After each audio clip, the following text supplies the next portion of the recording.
Bien sûr, de crypto, les infos crypto pour ceux qui n'ont pas le temps, des tonnes de news et d'indicateurs bullish les gars, c'est ce que je vais vous montrer ce matin. Ça fait vraiment plaisir, mais les gars, n'oubliez pas, on monte jamais tout droit, il peut y avoir souvent des corrections, d'ailleurs je pense qu'il va y en avoir une, et surtout les gars, ça reste des probabilités, mais en tout cas, c'est vrai que là, il y a beaucoup de choses très intéressantes qui se passent. Le BTC, il est à 20 858 $, on prend encore 3,5% ce matin, on a Ethereum qui prend quasiment 6%, on est à 1567 $, le reste de la map est assez verte, mais on a surtout les clébards qui sortent du bois avec Crypto Clébar qui nous pousse à 20%.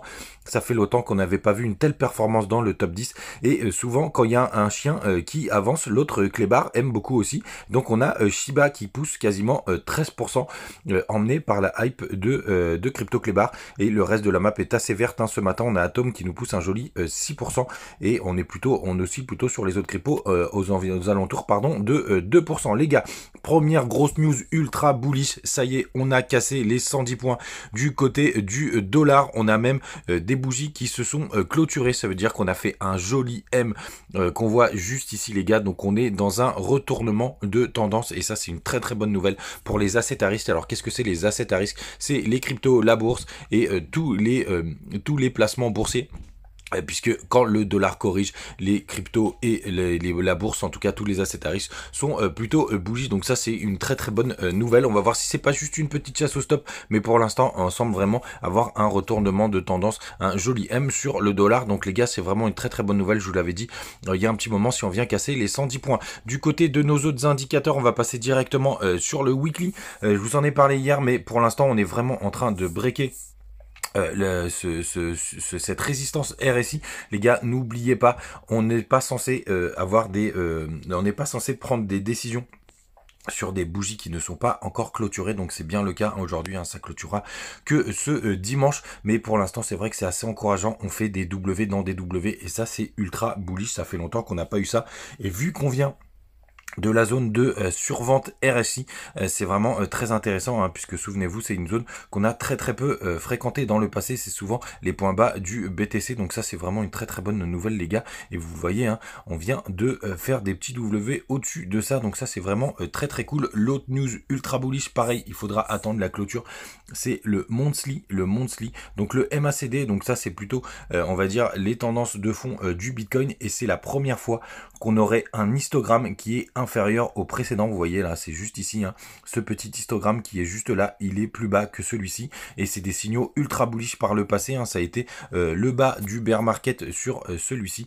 et après pour le coup, vu que c'est un indicateur assez lointain, on a très peu d'informations, mais ça a été le cas aussi ici, donc ça c'est vraiment une très très bonne nouvelle, ce MACD, moi je le regarde très régulièrement justement quand il y a des croisements ou des indicateurs assez importants, et là potentiellement si on n'a pas une grosse chute, parce que pour le coup c'est pareil, il faudra attendre la fin du mois d'octobre pour que ce soit réellement validé, n'oubliez pas, il faut la clôture globale d'une bougie, et là c'est une bougie qui égale un mois, donc c'est pareil, vraiment très intéressant. Du côté des autres indicateurs, on va avoir, là je regarde ETH actuellement, pour voir si je rentre sur un gros trade. Vous voyez, là pour l'instant il y a une majorité de personnes qui sont en long. On va les regarder bien évidemment le BTC, comme ça vous voyez comment je fais les recherches. Vous tapez BTC USDT, vous rajoutez PERP et vous prenez celui de Binance, parce que c'est là où il y a le plus d'échanges, et il y a tous mes indicateurs qui sont enregistrés, donc ça c'est plutôt pas mal. Vous voyez juste ici, on est à 55% de personnes qui sont en long, ça a pas mal acheté sur les spots. On a eu même une chute de l'open interest, donc ça je pense que ça va être surtout des longs qui se sont clôturés, et même quelques shorts, et surtout les gars, il y a les funding qui commencent à se rapprocher du négatif, et ça ce sera un signal aussi très intéressant les gars. Du côté de pourquoi je pense aussi qu'on pourra avoir une petite correction, tout simplement parce qu'il y a une grosse expiration des options ce vendredi matin, donc à 10h, et le max pain price, je le redis, c'est l'endroit où il y a le plus de monde qui souffre sur les options, et ça évidemment ça fait gagner les exchanges et donc contre le marché, donc ça fait perdre un maximum de monde, et c'est ce que veulent les marchés. Je ne vais pas rentrer dans les détails, et il y a beaucoup d'expirations. Donc ce 28 octobre qui est le dernier vendredi du mois, donc c'est là où il y en a le plus. Et tout simplement, les gars, le Max Payne est à 19 500 $. Donc ça pourrait être intéressant d'avoir un pullback dessus. On va regarder justement sur les plus petites time frames sur BitGet. Notamment d'ailleurs les gars, n'hésitez pas à venir nous rejoindre. Je vais reprendre très fortement le trading et vous avez plein de bonus sur BitGet. Et vous voyez, on a été chercher tous les stops qu'il y avait juste au-dessus des 20 450 $. Donc on y a été, on peut continuer de pousser les gars. Mais ça me paraît très sain d'avoir une petite correction pour faire un pullback justement sur le haut du range, hein, donc vers les 20 400. 20 300 et des brouettes, mais je pense qu'on pourra avoir quelque chose d'un peu plus profond pour aller chercher le Max Payne, donc aux alentours des 19 500 $, et ça nous ferait aller chercher vraiment la neckline de ce W qui s'est formé juste ici, donc ce serait un pullback parfait vers les 19 500 et possiblement un excellent point d'entrée pour du trading. Du côté des chiffres de l'inflation, les gars, j'ai commencé à enregistrer tous les chiffres depuis le début du mois. Sachez que pour l'instant, je suis à la moyenne à 8,1 et c'est exactement ce qu'annonce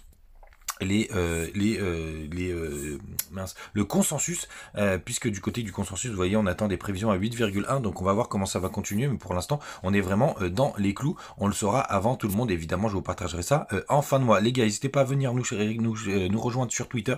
Ce matin, d'ailleurs, il y a l'un d'entre nous qui nous partageait le Kingfisher, et vous voyez, à 19 500, il y a quand même pas mal de stops à aller chercher. On pourrait même plonger un peu plus bas d'après cet indicateur, mais moi, ça me paraîtrait vraiment très très sain et très très logique d'aller à minima chercher les 19 500 $. On partage aussi des nouveaux indicateurs, là où il y en a un qui a été partagé par un abo qui est en train de le tester. Bref, c'est assez intéressant. N'hésitez pas vraiment à rejoindre BitGet, il y a jusqu'à 4000 $ de bonus. Vous allez sur le lien, je vous le laisserai en description sur YouTube, et vous pouvez aller directement ici, et quand vous faites un gros dépôt, vous allez avoir directement des sacrés bonus jusqu'à 4000 $. N'hésitez pas à le faire. Je vais bientôt me relancer dans la partie trading. On pourra échanger tous ensemble, surtout si vous êtes sur le compte Telegram, et parce qu'il y a une grosse compète qui arrive, et que nos amis de BitGet, ils ont un sponsor exceptionnel, un partenaire pardon exceptionnel, qui est Léo Messi. Donc ça, c'est plutôt pas mal pour la suite du bull run. Les gars, vous savez tout. On va passer une très très bonne journée. Faites attention à vous, faites attention à la potentielle petite correction. On se retrouve demain. Salut.